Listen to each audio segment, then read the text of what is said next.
So I want to say something first, and then I'll give over the word to Kathleen. My name is Stellan Lindhagen. I'm a professor of sociology and endowed chair in the study of civil resistance.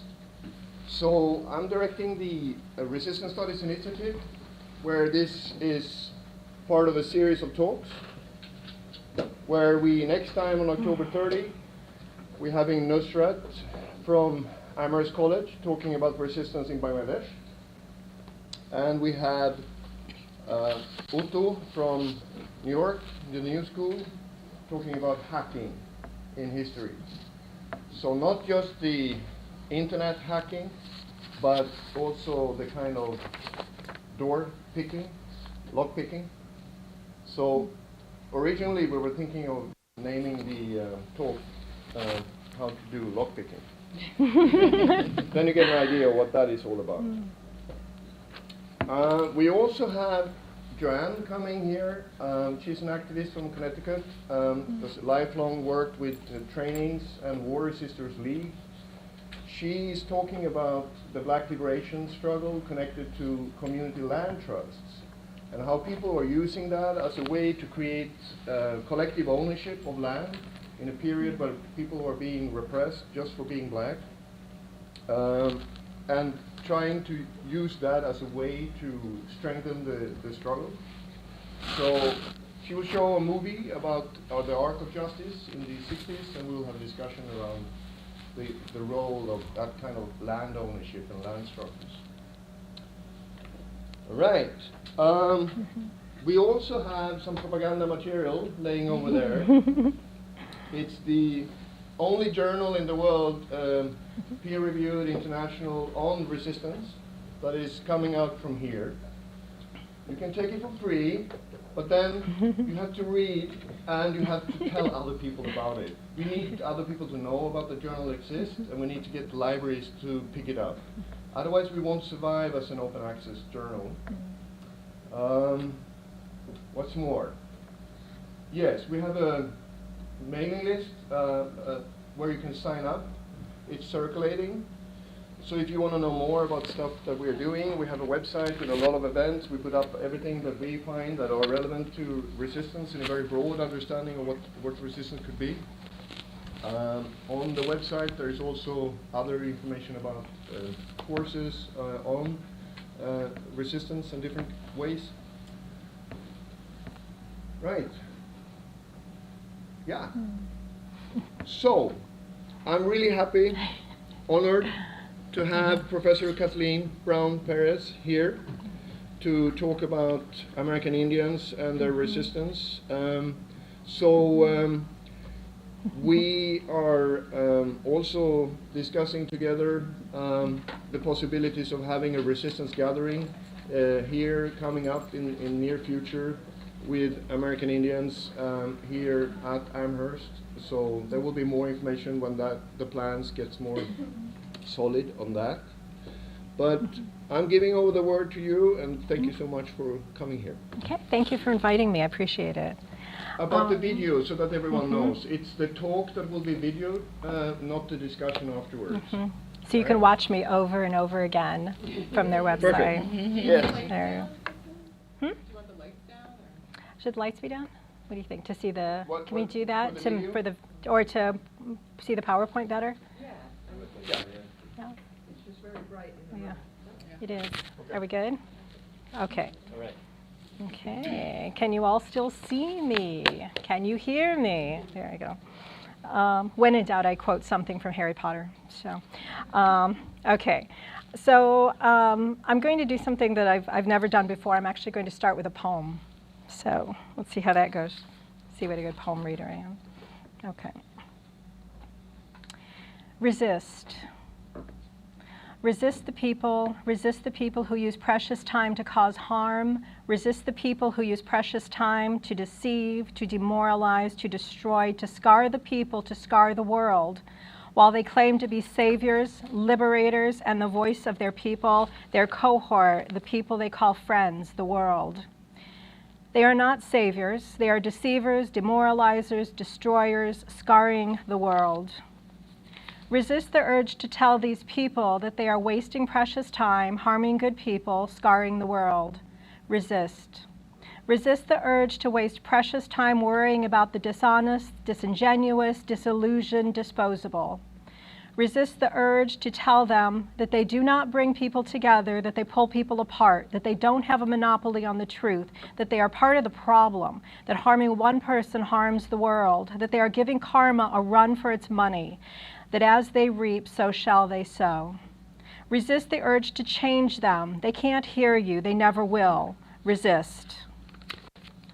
Resist the urge to go down their path. Resist the urge to punish them because that is not your job, your right, your business. Resist the urge to scar the world, to divide people, to think only of yourself. But never, never resist the urge to save the world from them, to save the world for them. Because if you don't, who will? We don't usually know if our actions had a positive impact, but never stop trying, because what we do know is that if you do nothing, nothing will change. Resist the urge to forget this, to be complacent, to stay in your comfort zone, to need trigger warnings, to give trigger warnings, to accept things as they are. Resist the urge to call injustice inevitable, natural, appropriate for the time back then when people were horrible to people like you. Resist the urge to stop fighting, to be complacent, to stay in your comfort zone, to need trigger warnings, to give trigger warnings, to accept things as they are. Resist the urge to say or think that resistance is futile, because actually complacency is futile. Resist. Resist injustice and inequity, and then resist some more. Okay, welcome to UMass Amherst, located in the beautiful Connecticut River Valley. Let's stop saying Pioneer River Valley, or Pioneer Valley, please. Thank you for being here today. I'd like to begin this event by acknowledging that we stand on Nonotuck land. I'd also like to acknowledge nearby indigenous nations, the Nipmuc, the Wampanoag, the Mohegan, the Pequot, the Narragansett, the Mohican, and the Abenaki. My name is Kathleen Brown-Perez. I am a so-called enrolled member of the Brothertown Indian Nation in Mohegan, Quittawaconig. I am a faculty member of the Commonwealth Honors College here at the university, a long-retired corporate attorney, a semi-retired federal Indian law attorney, and for many of my friends, the go-to person who knows a little something about the law. Leanna. The title of this talk is Destroy to Replace, What 20th Century Resistance Means to American Indians. Let me begin by explaining terminology.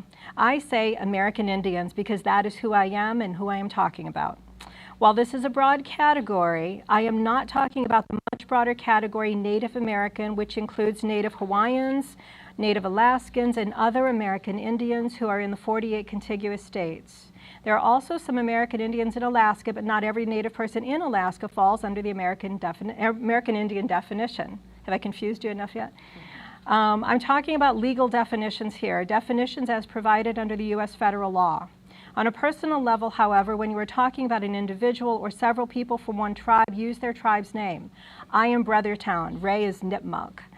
Lisa is Abenaki. As for the phrase destroy to replace, am I really talking about destroying and replacing? Yes, I am. It's a crucial aspect of settler colonialism. We live in a settler colonial society. That means that the colonizers didn't come to this land just to remove the resources. When settler colonialism moves in, it does so to stay. In modern times, we're talking about the US, Canada, Australia, New Zealand.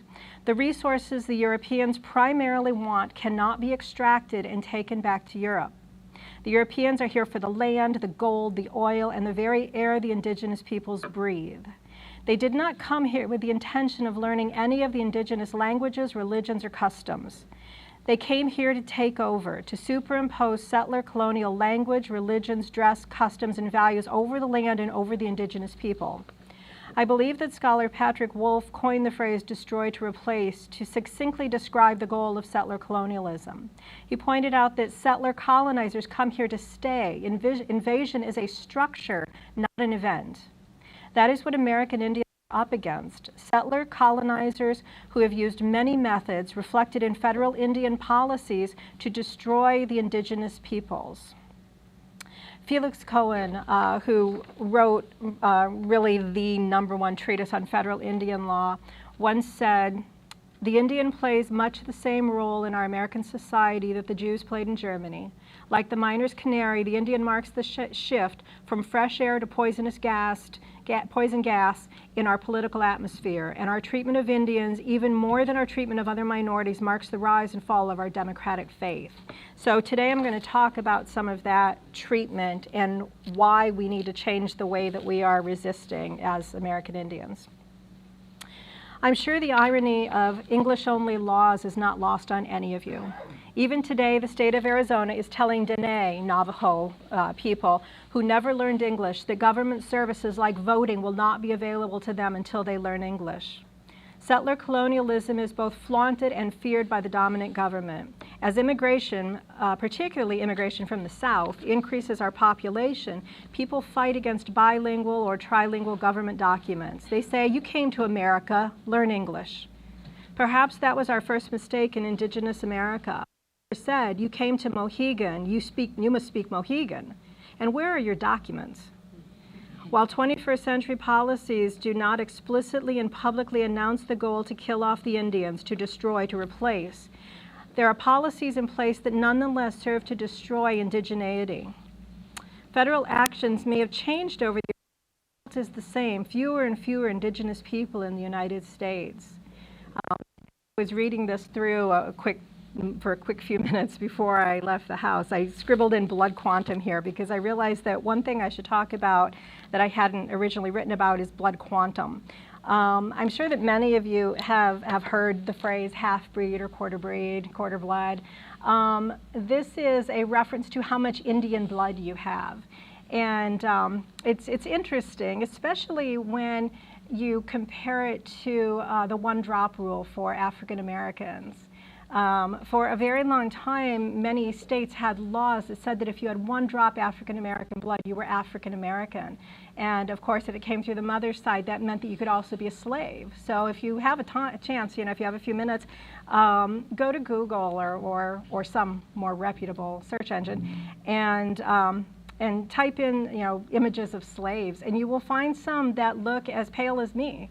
But they had one drop Indian blood, or I'm sorry, one drop African American blood. I too have one drop African American blood, so I'm kind of happy that they emancipated the slaves.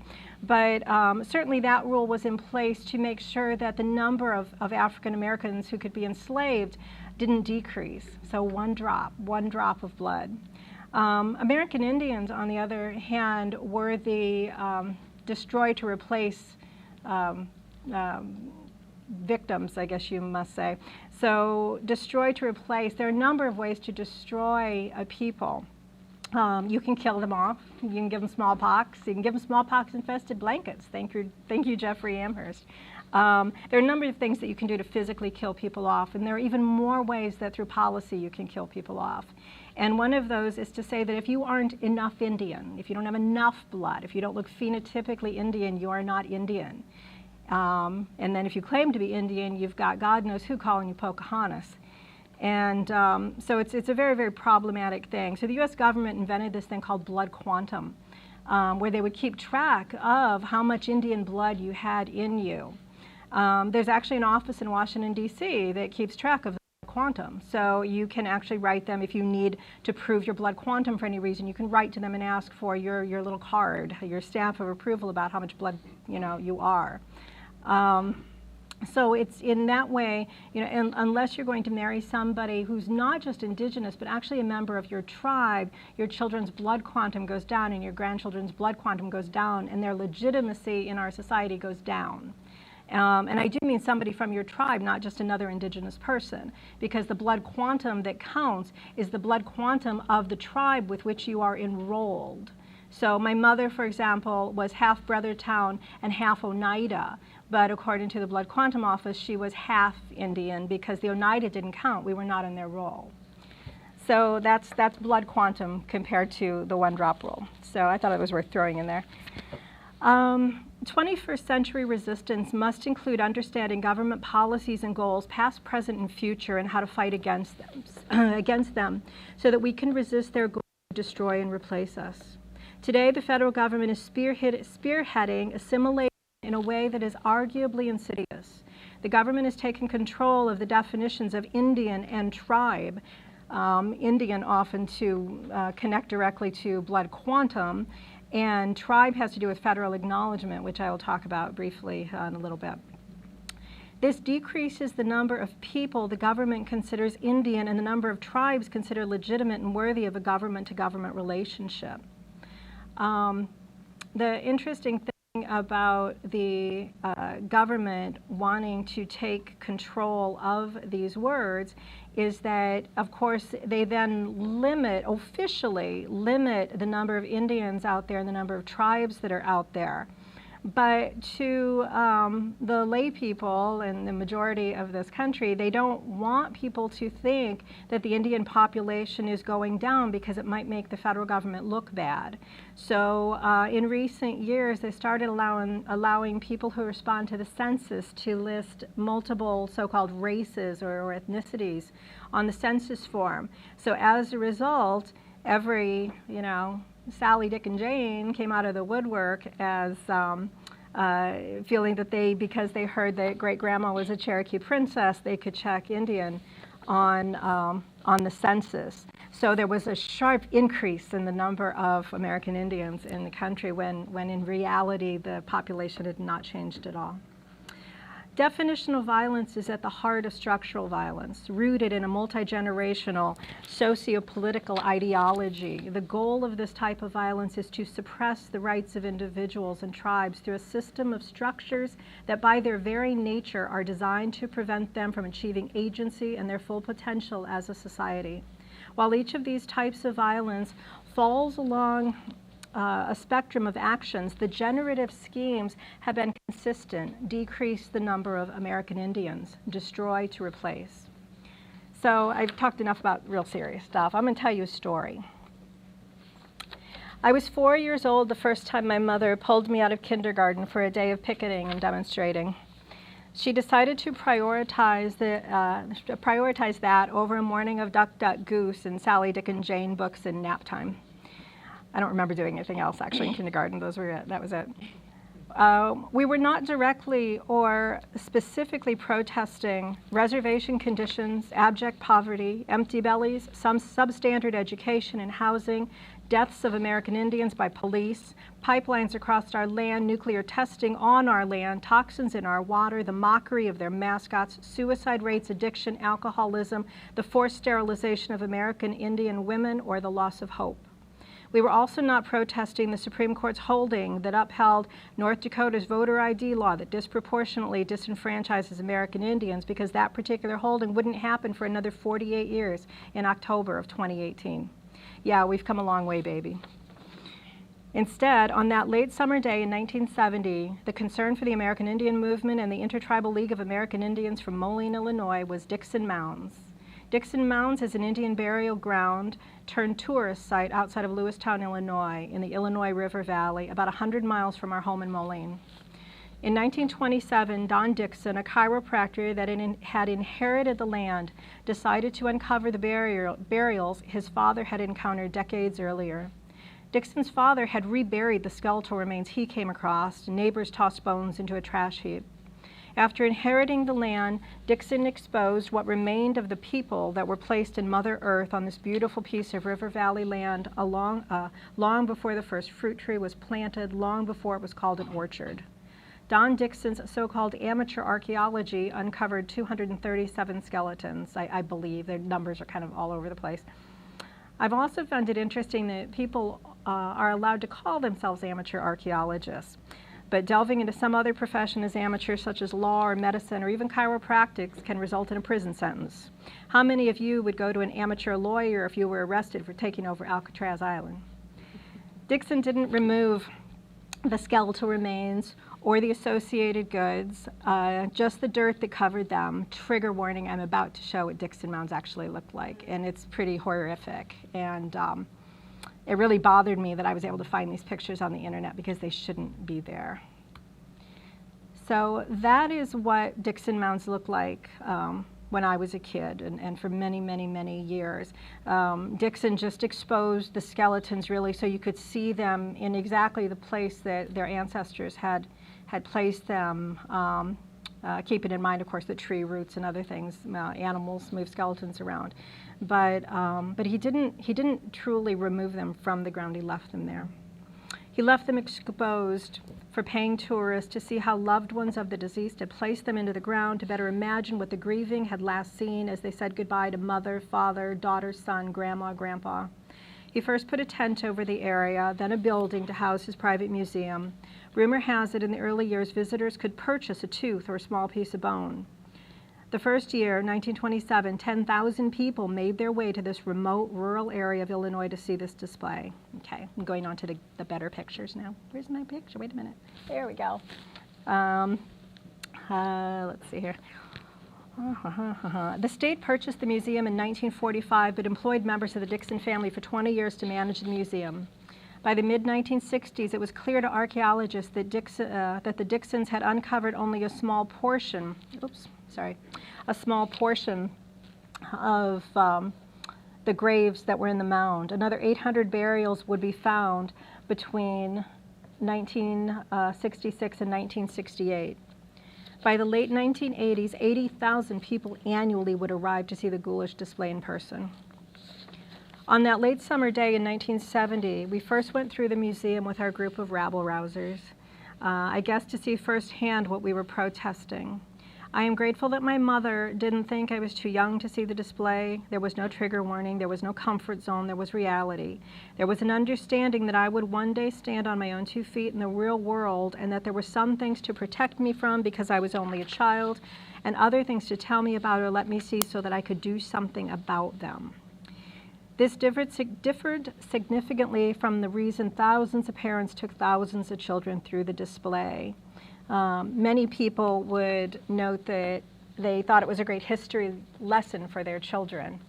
Although I'm not really sure what these children were learning about the local indigenous population exactly, except that they were learning that we were dead, that we were in the ground, that we were gone, that we no longer existed.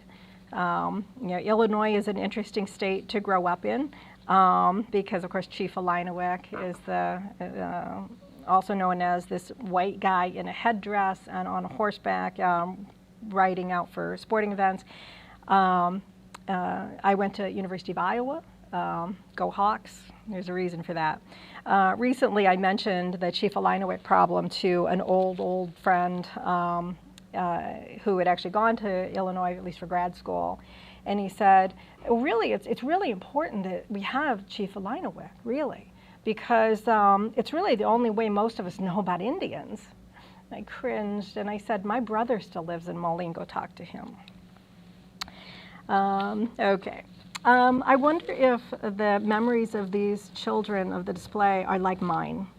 One of the people displayed is permanently etched in my memory. The tiny skeleton of a baby inside the small skeleton of her mother.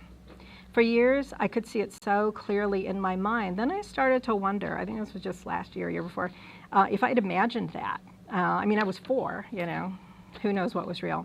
A quick Google search confirmed my memory. There was a woman who had died while she was very pregnant. And the Dicksons thought that it would be really cool for people to see that.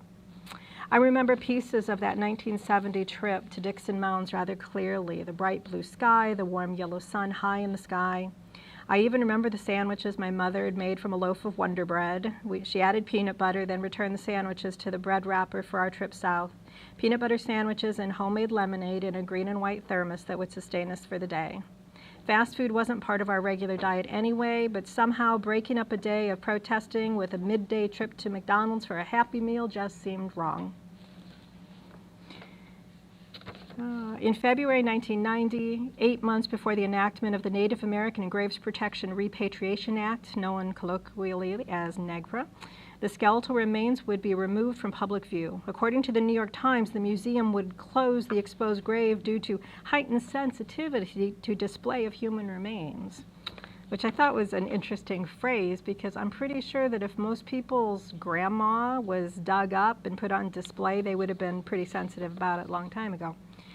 I don't know when the protests first began, but it had been 22 years since I heard my mother scream at staff members and visitors, "Why don't you put George Washington's bones on display?" I can hear it like it was yesterday. She'd come a long way from the shy little girl who had left the Lower Sioux Reservation with her parents and sisters from Moline, Illinois, home of John Deere and guaranteed employment during World War II, even for Indians. I don't remember the first time I wondered about my FBI record. Perhaps it was a couple of years after the first protest. I don't remember not thinking of the FBI, so it must have been kind of in my head for a while. It was definitely long before I applied to take my first bar exam. I anxiously awaited the results of the State Bar of Arizona's background check on me, fearful that I would be denied the right to take the exam and practice law because of my background. Fortunately, the government didn't consider me a threat. Fools. It didn't occur to anyone that the growing number of Indians with law degrees should be a concern for them. My protesting activities have changed a lot over the years. They generally involve very little taking to the streets or the campus or the reservation, sign and bullhorn in hand. After a childhood of protesting Dickson Mounds and other issues related to American Indians, involvement began to wear on me. Caring is exhausting. Resistance isn't futile, it's draining, especially when it's coupled with a 40 or 50 or 60-hour-a-week job. Still, I knew that despite the bliss that I've heard ignorance can bring, it's better to be tired than complacent. So I went from protesting to working on something more specific for my tribe, the Brothertown Indian Nation. In the summer of 1980, just before my 15th birthday, the federal government stopped, quote, recognizing us. This means that we no longer have a government-to-government relationship with them. This act by the federal government had earlier been called termination, and it was a policy of the government. Let me take a minute to tell you about these federal policies. Different scholars have used different names in different years, but they follow a similar trajectory. The doctrine of discovery and federal Indian policies, regardless of the name or the time period assigned, support the invader's overarching and ongoing goal, destroy to replace. Initially, colonial, then federal Indian policies included wars, massacres, and bounties on scalps. Physical destruction was followed by policies that began with congressional debate before being enacted into federal law. Okay. So federal acknowledgement is an interesting thing. It really is just the U.S. government saying that they recognize your tribe as being worthy of this government-to-government relationship. It does not create sovereignty. Sovereignty being the inherent right to self-rule, except as, in regards to the tribe being able to sort of have some amount of control over their enrolled members, particularly if you're on a reservation. But generally, sovereignty for American Indian tribes exists only to the extent that Congress permits it. So that I will explain that in just a few minutes here. So the first, what's considered kind of to be the first policy period was tribal independence. Is a good name for it. 1492 to 1787. A lot of things happened during this era. The tribes were powerful both politically and militarily, including the Wampanoag Confederacy. You may have heard of, oh my God. No, that other war thing that happened with Metacom. King Philip's War, thank you. Oh my God. Do you ever just have one of those days? It is late in the day, yeah. So King Philip's War, of course, went right through here. I would encourage you all to take a walk through the Deerfield historical area with one of their guides.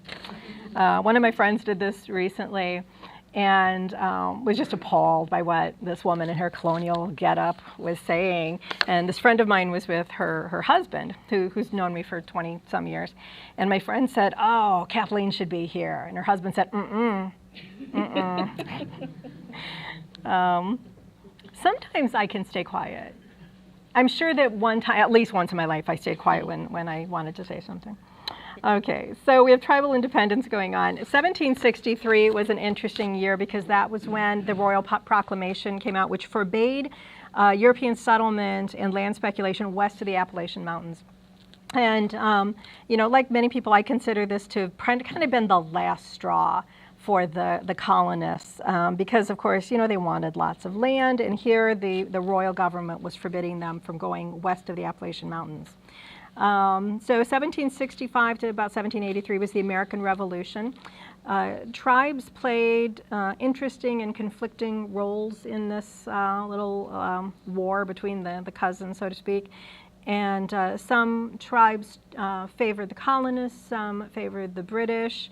My tribe at the time, I didn't really give you any history of my tribe, but we were formed from the Christian Mohegan, Pequot, Narragansett, Montauk, Tungus, and Niantic tribes. And then we moved to upstate New York because the Oneida gave us some land there on which to live. And so we were really trying to live right where the war was going through. General Washington approached my tribe and asked that we not take up the hatchet against the colonists. We actually ended up siding with the colonists for whatever reason, and all I can say is, well, that went really well, didn't it? After the formation of the new United States, the federal government would quickly take control of all issues relating to American Indians. The former colonists quickly learned the importance of having one Indian policy at a time. Indians were a national problem that required a national solution. An Indian problem is sort of an interesting phrase. I'm pretty sure that did not exist in official federal documents after the 1980s, but it certainly was there in the 1980s. What was the problem? Was it, you know, alcoholism or drug addiction or lack of decent schools or food or something like that? No, the problem was that we were still here. Destroy to replace had not yet been successful. 1789, the U.S. Constitution came into force. There are 3 references to Indians in the Constitution. 2 of the 3 are found in Article 1 and the 14th Amendment, which exclude, quote, Indians not taxed from the counts for apportioning direct taxes and representatives to Congress among the states. No, it doesn't mean that we don't pay taxes. I wish it did. Hooray. Wouldn't that be nice? It would be a nice change. I think they. Yeah, well, I'm not either, so yeah. So let's see here. The third reference is in Article 1, Section 8, Clause 3. The clause states that the Congress shall have power to regulate commerce with foreign nations and among the several states and with the Indian tribes. That clause would later be interpreted by the Supreme Court to mean that Congress has plenary or complete control over Indians and tribes. It's interesting, though. It's an interesting phrase because, of course, we would never bother to take this to the Supreme Court because it's their court. So, of course, they're going to decide it the way they want to. But if you look at this phrase, you know, to regulate commerce with foreign nations and among the several states and with the Indian tribes, so with foreign nations and with the Indian tribes, somehow the Supreme Court and federal government have failed to find that Congress has plenary control or plenary power over foreign nations, even though the exact same phrase exists in the exact same sentence. But I digress. The Constitution did not give U.S. citizenship to Indians. Many would get citizenship in various treaties and other agreements over the years. The remaining 1/3 of Indians would get citizenship with an act of Congress that was passed in 1924. My tribe, the Brothertown Indian Nation, actually received citizenship on March 3rd, 1838 through an act of Congress. And it's a long story, and you can read a book on tribal history if you're more interested in it. But we had actually requested citizenship at the time, and we got it. I've heard we were the first tribe to get citizenship, but I'm not sure how true that is. But it was, 90-some years before the Indian Citizenship Act was passed. Okay, so that was the tribal independence era. The next era, is 1787 to 1828 is considered agreements between equals. This was an era when Indian treaties were still being put together, between the U.S. government and Indian tribes. That would stop in 1871. Up until 1871, many tribes were dealt with on a one-on-one basis. So the U.S. government and that tribe would have a treaty. So my tribe has treaties as the Brotherton Indian Nation with the U.S. government. Even though treaty making stopped, all of the treaties are still in force, and they are considered high law of the land, so on the same level as the Constitution. They're not usually handled in that way, you might say. Because again, if a tribe has an issue with a treaty not being followed by the U.S. government, the only court we have to go to is their court. And so very, very rare for us to win such an issue. Let's see, I was going to say something else. Okay, so when the treaty making ended, all Indian tribes and all Indian people were basically lumped into one category called Indian. So Title 25 of the U.S. Code just says Indians. And it was certainly a lot more expedient for the U.S. government to do this. It was also, again, I'm going to keep stressing this, part of the destroy to replace goal.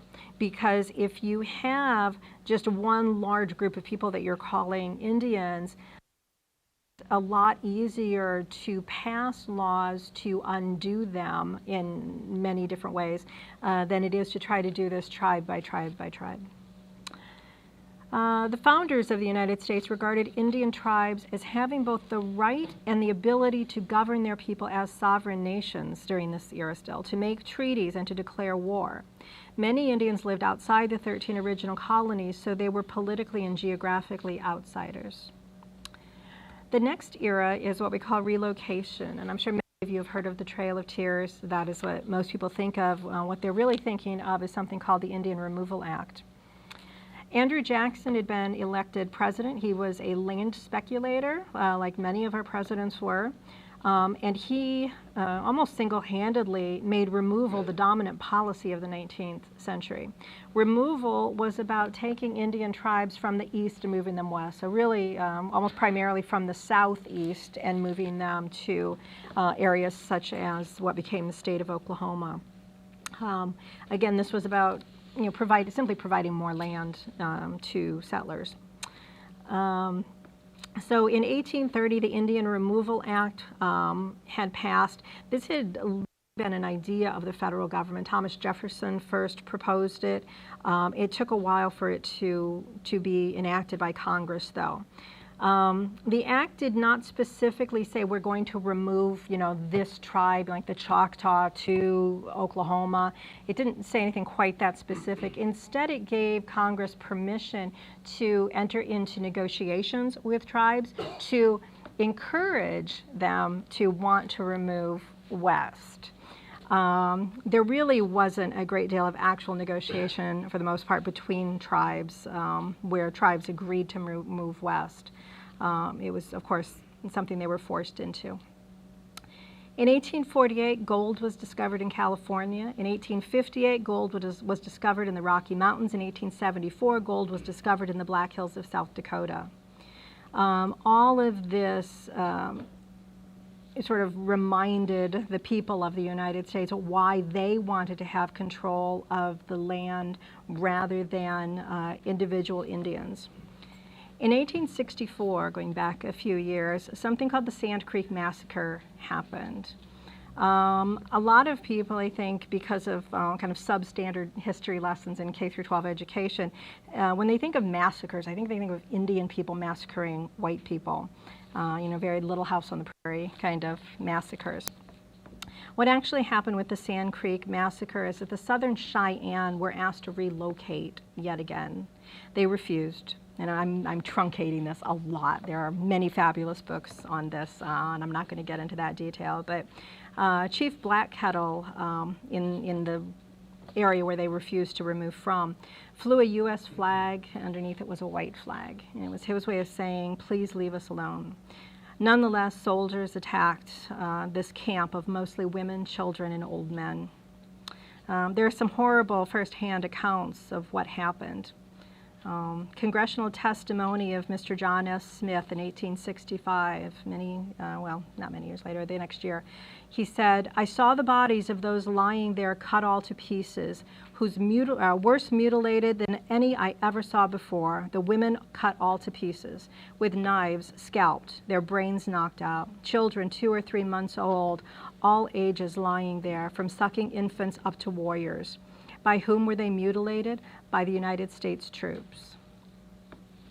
Robert Bent wrote in the New York Tribune in 1879, "I saw one squaw lying on the bank whose leg had been broken. A soldier came up to her with a drawn saber. She raised her arm to protect herself. He struck, breaking her arm. She rolled over and raised her other arm. He struck, breaking that, and then left her without killing her. I saw one squaw cut open with an unborn child lying by her side." Major Anthony wrote in the New York Tribune in 1879, "There was one little child, probably 3 years old, just big enough to walk through the sand. The Indians had gone ahead, and this little child was behind, following after them. The little fellow was perfectly naked, traveling in the sand. I saw one man get off his horse at a distance of about 75 yards and draw his rifle and fire. He missed the child. Another man came up and said, 'Let me try the son of a bitch, I can hit him.' He got down off his horse, kneeled down, and fired at the little child, but he missed him.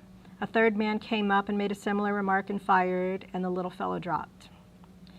Fingers and ears were cut off the bodies for the jewelry they carried. The bodies of white antelope lying solitarily in the creek bed was a prime target. Besides scalping him, the soldiers cut off his nose, his ears, and his testicles, the last for a tobacco pouch." Kit Carson, who many of us are not really fans of, actually, this appalled him. "Just to think of that dog Shivington and his dirty hounds up there at Sand Creek. His men shot down squaws and blew the brains out of little innocent children. You call sick soldiers Christians, do you? And Indians savages? What do you suppose our Heavenly Father, who made both them and us, thinks of these things? I tell you what, I don't like a hostile redskin any more than you do. And when they are hostile, I've fought them hard as any man. But I never yet drew a bead on a squaw or a papoose.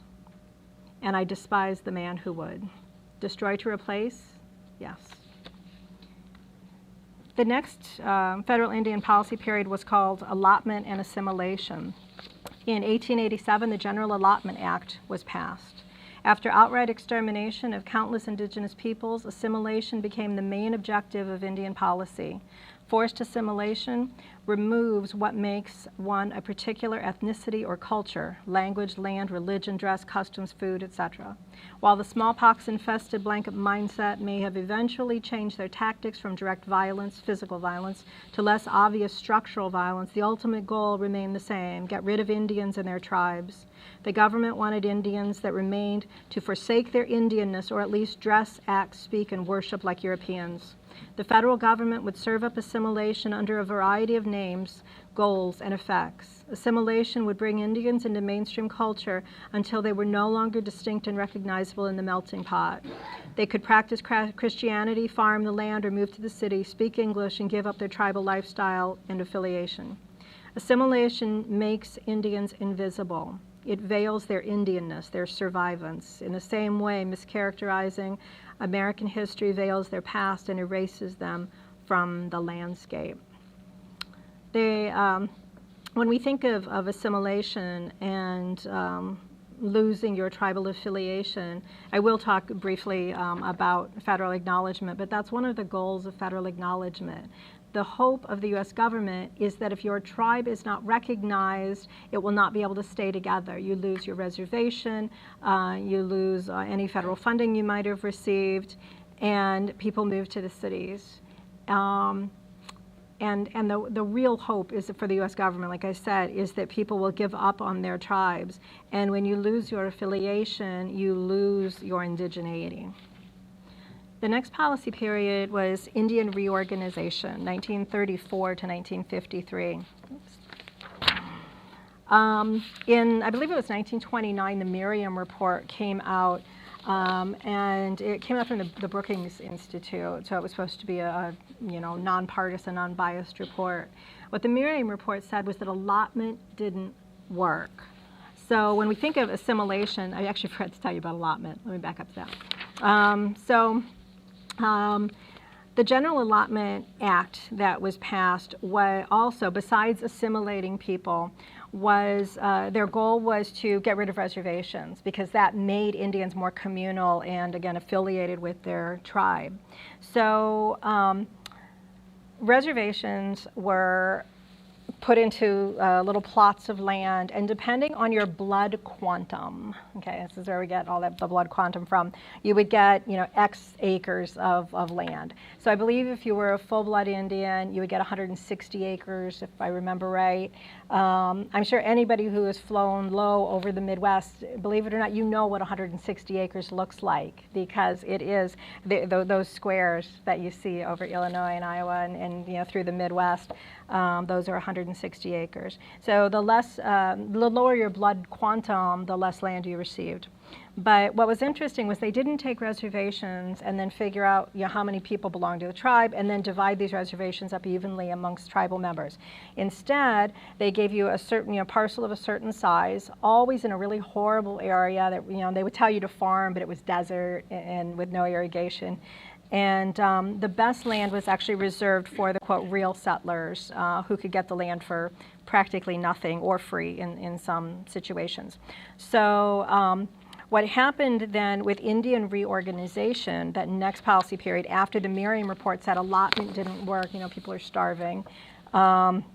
In 1934, the Indian Reorganization Act was passed to try to undo some of the problems that came about with the General Allotment Act. So the federal government pretty much took this land, or what used to be reservation land. Some of the plots were still owned by Indians. Many had been lost to taxes or swindled away from them. But they would just generally draw a line around and say, okay, this is reservation land. And so that's what many of our reservations look like now. It's also the reason why some reservations are actually populated 99% by white people. And I'm not even going to get into the criminal jurisdiction problems with that. So, but they did, the Indian Reorganization Act did try to sort of empower tribes again and sort of fix some problems. Then a few years later, in 1949, the Hoover Commission issued a report recommending the complete integration of Indians into white society. It asserted that assimilation was in the Indians' best interest and it would be good for the U.S. as well. Let's see. Oh, I just realized that I skipped ahead a little bit. Okay, that's where we were. That's where we are now. Okay, so in order to integrate Indians into white society, what do? You terminate tribes. And this is leads to that lack of federal acknowledgement that I mentioned earlier. So Eisenhower had become president in 1953, and he abandoned all of the goals of the Indian Reorganization Act. That same year, Congress passed House Concurrent Resolution number 108 and declared the federal benefits and services to Indian tribes, or declared that these services should be ended as rapidly as possible. Between 1953 and 1966, 109 tribes were terminated. So to give you an idea of how many that is, it was a significant percentage of the Indian population whose tribes were then terminated. Since then, all of these tribes regained their recognized status. It was, many years later, and they had to fight for it. But, in the beginning, Eisenhower and the Congress at the time wanted, sort of picture 1950s, 1960s America. And now, ask yourself if what you just pictured included anybody who looked American Indian in it. We're talking Beaver Cleaver here, right? For those of you young people, that was a horrible sitcom of the era in which women learned to wear 3-inch heels and pearls while they were cleaning the house. So not good for anybody, really. But the goal really was to get Indians to, because this did away with reservations, the goal really was to get Indian people to move into the city, assimilate, and move on, more or less. So again, these tribes did get their status back, but there's a reason why we have, nearly 600 federally recognized tribes, but we only have 300 and some reservations. So not all tribes have reservations. This was a really horrible and destructive era. Even once tribes gained their status back, it didn't necessarily fix all of the problems that were out there. So what era are we in now? We are in the tribal self-determination era, and I'm fond of saying I still don't know what self-determination is.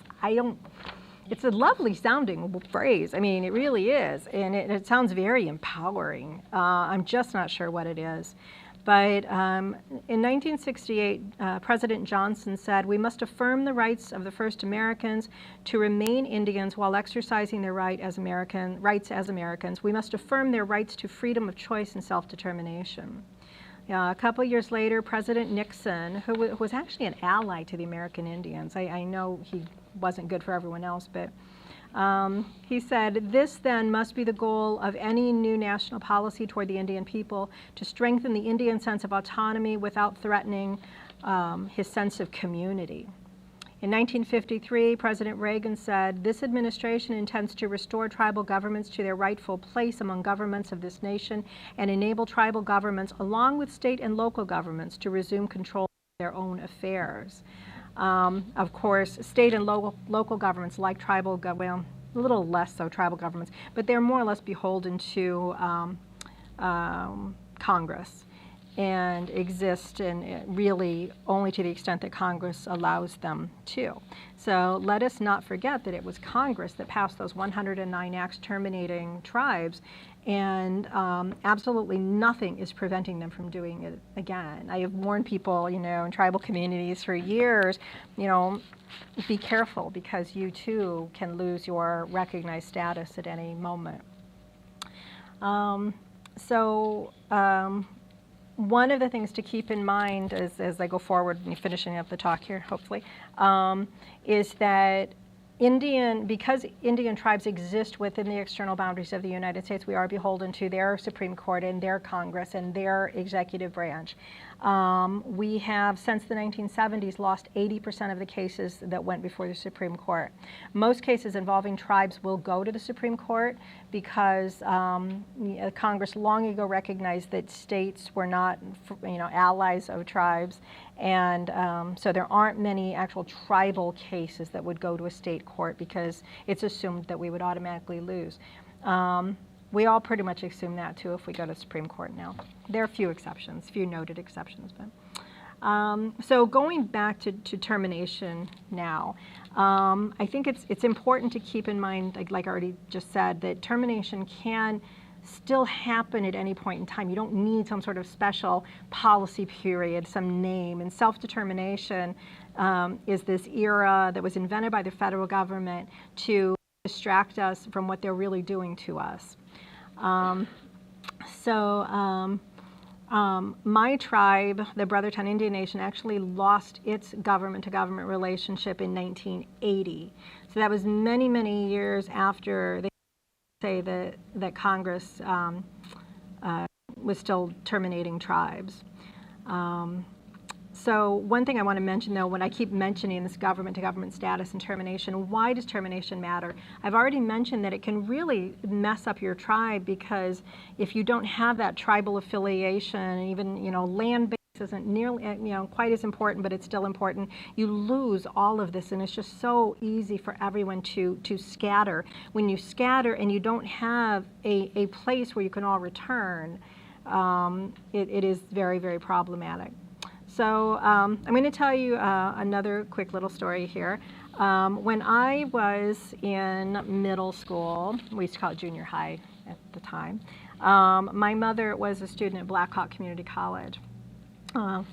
Ironic name. We did live in the area. Moline was the area where Chief Black Hawk had lived. So everything was Black Hawk to us. So my mom went to this school for a while, and while she was going to school in the mid-'70s, the late '70s, she was getting funding from the Bureau of Indian Affairs to attend school, and that was the only way she could possibly have gone to school. One day, she took me with her. Yeah, there's a kind of a overarching theme here of mom always taking me with. I was not an only child. I was the youngest child, and that's even worse. So I was drugged with her a lot of places, including Black Hawk Community College. And one day she got called into the financial aid officer's office. David Sprinkle was his name. He had a daughter named Lisa. I have a really odd memory. So we were sitting there, and Mr. Sprinkle told my mom that she was no longer going to get funding from the Bureau of Indian Affairs for school. And she knew then that, well, education was done. And it had really been an amazing experience for her. She actually had a really cool English teacher by the name of Dr. Wheelock, which for any of you who know Brothertown tribal history, which raise your hand if you know it, no, I'm just kidding. My tribe was actually formed by my 10th great-grandfather, a man by the name of Samson Occam. And this is an 18th century Mohegan man who went on to be a Presbyterian minister, et cetera, et cetera. But he had a teacher in his early 20s by the name of Eliezer Wheelock. And Eliezer Wheelock, some of his descendants would leave Connecticut and they would move to the Midwest, where Dr. Wheelock, my mom's English teacher, he was a product of that. So it was very interesting that here we had all these, years later, my mom being taught by a Wheelock, the same as our ancestor was taught by a Wheelock, and they were the same family. So it was a neat experience for her, but it was going to end because the BIA wasn't going to pay for her schooling anymore. They said that we were not a federally recognized tribe, and that was the first time we'd ever heard that phrase. We didn't know what that was. So what had actually happened during this era?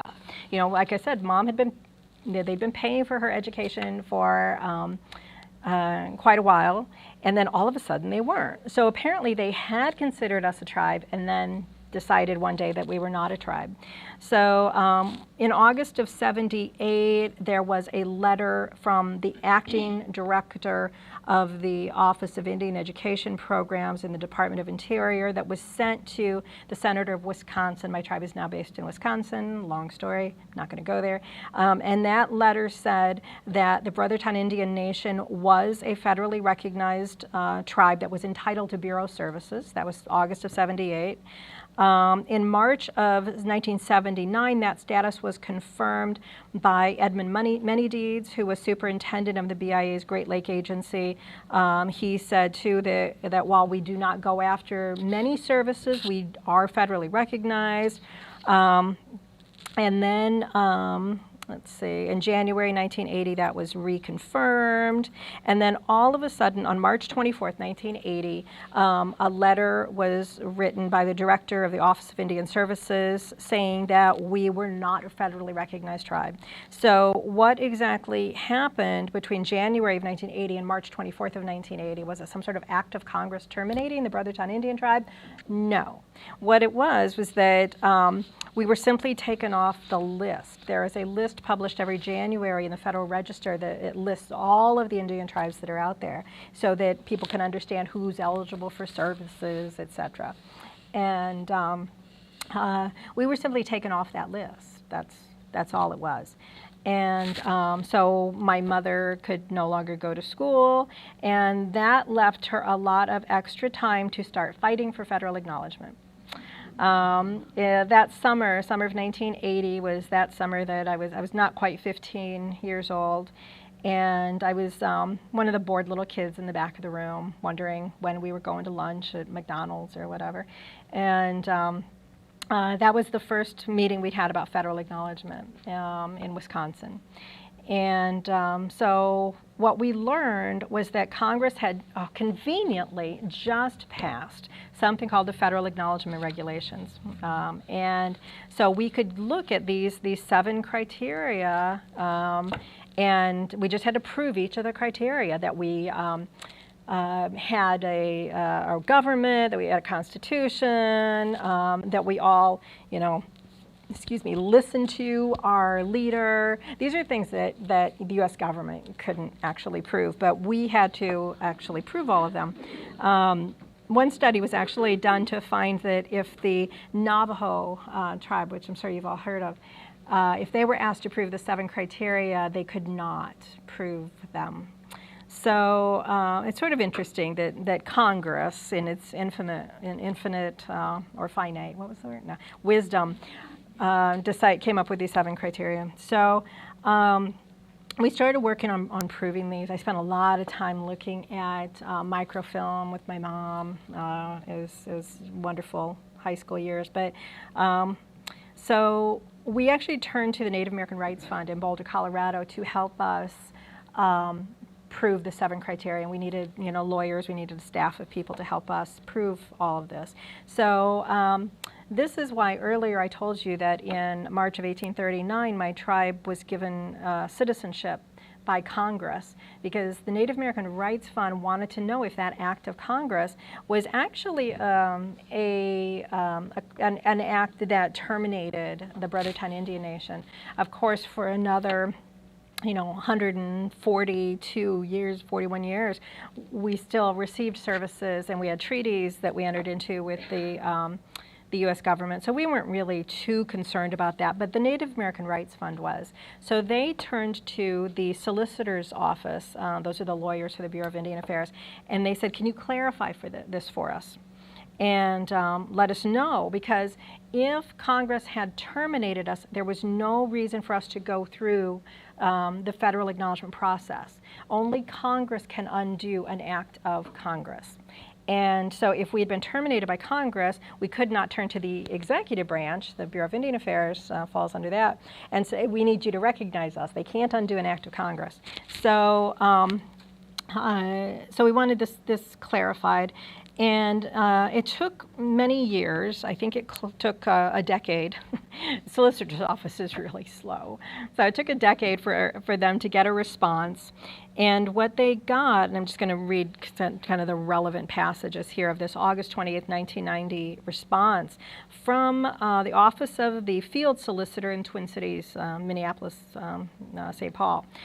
They provided a 6.5-page analysis to the area director of the BIA in Minneapolis on whether the Brothertown Nation group would be precluded from seeking recognition through the federal acknowledgement process contained in 25 CFR Part 83 because of the Act of March 3rd, 1839. So what this letter explained was that, and this is a quote, the Brothertown Act of 1839 can hardly be viewed in the same light as the Termination Act of the 1950s or the Acknowledgement Regulations which were published in the Federal Register in '78.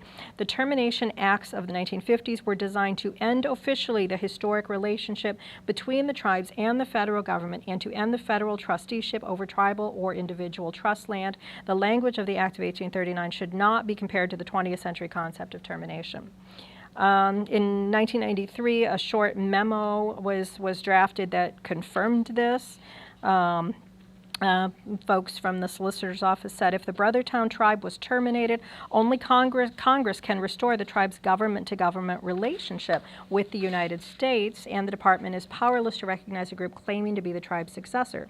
The memo concluded by stating, since we believe that the Brothertown tribe was not terminated by the Act of March 3, 1839, the group calling themselves the Brothertown Indians is eligible to petition the department for federal acknowledgement as an Indian tribe pursuant to 25 CFR Part 83. So when we, many years later then, submitted our petition to the Office of Federal Acknowledgement, here's our proof that we meet the 7 criterion. We did not bother with criterion G, the 7th criterion. We didn't provide any evidence except for those letters, because these were not our lawyers saying that we weren't terminated by the Act of 1839. It was their lawyers. And why would they ever disagree with their lawyers? Okay, well, they did. So what happened was that despite what the solicitor's office had said, we did not get federal acknowledgement. Initially, the initial proposed finding found that we had failed on, I believe it was 5, kind of blocked some of that, 5 of the 7 criterion, including criterion G. And we then had an opportunity to meet with the folks from the Office of Federal Acknowledgement to have them answer our questions, and then we could submit a response. And scholars, various learned folk could also object to the finding. So just about everyone you could imagine who's involved in Native studies especially if their material was cited by the Office of Federal Acknowledgement, wrote scathing letters back to the Office of Federal Acknowledgement. I was the chair of our Federal Acknowledgement Committee, and so I'd been very involved in this. Well, let's see, I started when I was 14, sitting in the back of the room there. I had gone through college, high school, college, master's program in business, law school. Was done with law school for several years, 10 years maybe, and then we were still in this process. It was 3 decades long. The original review by Congress of this petition process stated that it should take about 4 months, and it should be done. A tribe should be able to do this without the use of PhDs and outside consultants and that sort of thing. In reality, you do have to hire outside consultants. It costs millions of dollars. And if this process really could be handled without a bunch of PhDs, then why does the Office of Federal Acknowledgement hire a bunch of PhDs? So when you submit your petition, it's a group of 3 that takes a look at it to see if you actually met the criteria. Oh, I have a cold, sorry. That's a genealogist, although there's no such thing as a PhD in genealogy. Or maybe there should be, I don't know. A historian and an anthropologist. And so they look over your materials and they decide what to do. In the end there, just before, we knew we were coming up, we were like number 4 on the list, like forever and for a decade. And then we finally found out that they were actually going to review our materials. And we were told, you have anything else that needs submitted, you got to get it here now. And so I spent a lot of time in Wisconsin putting materials together because there was a lot that had not been sent with the initial petition. And it ended up being 10 bankers boxes, those nice boxes with the lids. And I called up this man, this is all public record, so I'm going to start spilling names now. Lee Fleming, a Cherokee man who was head of the Federal Acknowledgement Committee, or the Office of Federal Acknowledgement. Ray, is he still in charge? Chief, yep. He's Yeah. vile little man. Anyway, because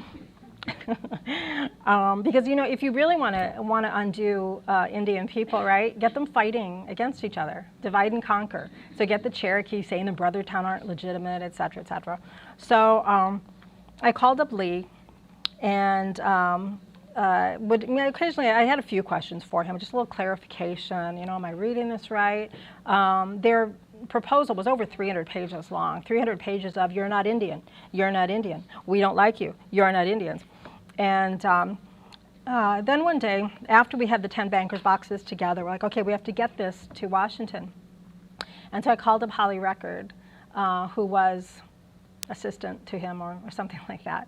And I said, Holly, we have these 10 bankers boxes, and we were thinking of putting them in a van and driving them there, because this is kind of a historic time for us, and we don't want FedEx to lose this stuff. And so she sounded very nervous. And I said, is there a problem? And she said, let me talk to Lee, and I'll get back to you. So she finally called me back a couple days later, probably. And I said, so what's the verdict? Can we come out and drop this stuff off? And she said, no. And I said, why? And she said, don't tell anyone this, but I've since published this, so I can tell you guys that, I can say it should be part of the public record, right?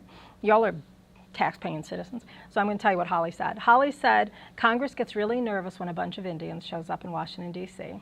I get Ray's like, how far have we really come? I mean, have things really changed? And so we did FedEx them, and they did arrive. And so then we got we had to come back with a response to this negative proposed finding that said we were not Indians. And I asked there are different options in the federal regulations, and it doesn't take a genius to read these things. They're written in plain English. So the regulations say that we can ask for a formal meeting on the record. So I called up Lee and I said, I want a formal meeting on the record. And he said, oh, no, you don't. come on, Kathy, come on. You know, you can call me I'll give you my cell number. You know, he was like bribing me to not ask for a formal meeting on the record. A little suspicious. And I said, no, give us a formal meeting. So they gave us an option of 2 different dates. One was, and this will make Ray laugh because she worked in Washington, the last day before winter break, kind of before Christmas, the last day when everyone's already gone, or the first day right after the New Year, and everyone's still not back yet. So it's almost like they didn't want witnesses. So I believe we picked the January date, and but we were told that in order to have this meeting on the record, that we had to come up with a detailed list of questions. And the regulations actually say agenda. Now, where I come from, agenda is just a general list of what may or may not happen in a meeting, but he wanted a detailed list of questions. So we came up with, you asked for a detailed list of questions, we will give you a detailed list of questions. So I don't even know how many dozens of pages long, 10-point font, you know, single-spaced. It just went on and on and on. And I had help writing the questions. My husband is an anthropologist, and so one of the statements that he found in the proposed finding, he found very suspicious. And while the author is supposed to be kind of anonymous of the group of 3 that reviews the petition, he could tell, oh, this was written by an anthropologist. So we knew who it was. It was Wendy Starr Brown, Narragansett, who was their anthropologist. And she had written that much of the testimony that she got when she came to interview us in Wisconsin was just anecdotal hearsay, that we should be able to have more written records, that we should have, my mother didn't even have a birth certificate because she was born on the res, and she was born in 32, and it was 1970 before she had a birth certificate. So they wanted written records that just wouldn't exist. And but she really was asking us to pour ourselves into a mold that she had once condemned the U.S. government for doing to her tribe, the Narragansett. And fortunately, when she had condemned the U.S. government earlier, she did it in her dissertation. So be careful what you put in writing. So we got her dissertation through interlibrary loan. I hope if I have students sitting out there, research, this is all about research. And we quoted her own words back to her. But of course, we had to provide these questions, these detailed questions ahead of time. So the Office of Federal Acknowledgement staff took it upon themselves to reword all of our questions. And that when they changed to like 2 sentences or something ridiculous. It wasn't the same question. They said they did it for understandability. And so we're sitting there, and it's kind of a table not unlike this, but it was a little more horseshoe shaped or whatever. So it was, you know, Brothertown Indians on this side, Office of Federal Acknowledgement on this side, and down there where the camera is was the solicitor's office. And just because we're big fans of education, most of the people, Brothertown folks, were lawyers. And then there was the OFA staff, and the solicitor's office was interesting because the man in charge of the solicitor's office at the time was very openly not a fan of Indians. And so he sent one of his rather new associates by the name of Jane Smith. I don't know if that was an alias or not. It was kind of suspect. But he sent Jane Smith to represent the solicitor's office. But he didn't brief her on anything, really. So while the Office of Federal Acknowledgement had completely ruined our wonderful detailed list of questions, I thought, well, you know, maybe it's time to go a little off script. And so I asked if I could address the solicitor's office. And I don't know how much earlier she had graduated from law school, but maybe 6 months, a year ago. I'm not really sure. But I said, you know, I was given permission to address her. And I said, well, I'm just wondering about the solicitor's office, because you know that, you know, in the 90s, we had these memos from the solicitor's office stating that we, as the Brothertown Indian Nation, we had not been terminated by the Act of 1839, but then in their proposed finding, the Office of Federal Acknowledgement said that the Act of 1839 did terminate us. And I'm wondering what the solicitor's office take is on that. And she said, well, we agree with everything the Office of Federal Acknowledgement says. And I said, okay, well, that's really interesting that you agree with them, because it is contrary to your own written documents. And she said, no, what we were really saying in that memo and in that letter was that we were simply saying that you could go ahead with the administrative or getting federal acknowledgement. And now keep in mind that those official procedures include Criterion G. Y'all are going to have nightmares about Criterion G tonight. Criterion G that said that if Congress had terminated us, we could not then seek administrative acknowledgement. So she's saying, though, that all they were saying was that we could go ahead. And I said, so what you're telling me, let me see if I've got this straight, those are words you never want to hear from a lawyer. Let me see if I've got this straight. You're saying that the solicitor's office was saying that even though we would automatically fail, oh no, I'm sorry, I didn't say it that way. You're saying that the solicitor's office was saying that we could go ahead with the administrative process despite the fact that we would automatically fail. And she had to say yes. She no longer works there. She was no longer working there about 2 weeks later.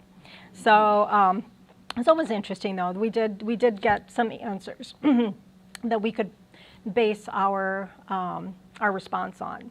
And I started thinking about it, though, and I thought, okay, they had us fail on 5 of the 7 criteria. That's fine. But why did they bother to go through all that 300 and some pages, 331 pages of response, when they'd already decided that Congress had terminated us? It should have been one sentence. You can't go through our process because you were terminated by Congress. Instead, they went through every criterion and ripped us apart. So I decided that our response was stupid because of, really going into all the other criteria that they said we failed on. Why should we spend, $1 million responding and coming up with new documentation and all that when they're not allowed to recognize us because Congress had terminated us? And so I proposed an attorney working with us at the time, amazing woman named Arlinda Locklear, who's a Lumbee Indian, federal Indian law attorney in Washington. She was the first Indian woman to argue before the Supreme Court, and she won. She was also there for our meeting on the record and made Lee Fleming really nervous. He wanted to know what she was doing there. But I consulted with her and with the rest of my committee and the tribe and council on how to respond. And I said, I think we should just tell them that to let us out of this administrative process so we can go to Congress, and say it basically like that. And so that is what we ended up doing. And I'm talking slowly now because my husband asked me to please not curse a great deal during today's talk because it was being filmed. And so basically what we wrote was a dozen or so pages that said, go F yourself. And they got all angry at us. And so it was a few years before they actually released us from the administrative process. And now we're on our way to, well, we're trying to get this to Congress, but we'll see how that goes. You can always count on Congress to act quickly and fairly. So what I ended up doing, I know this talk was about resistance, and I've given you a couple examples of how I have resisted in my lifetime for my tribe and for indigenous peoples. So I kind of want to move back to that. Okay. So obviously resistance isn't futile. Resistance is essential. But at some point you have to accept the fact that you're not always going to get the answers that you want. You're not always going to get the outcome that you want. So what does it really mean? Oh, let me go back 1/2 step. Their final determination, of course, was that we were not federally recognized, and we could not be because Congress terminated us. And they did it just on the basis of criterion G. They forgot about all the other criterion because I had said some not so nice things about them for wasting taxpayers' dollars on staff to review criterion that didn't apply. But okay, so I continue to resist.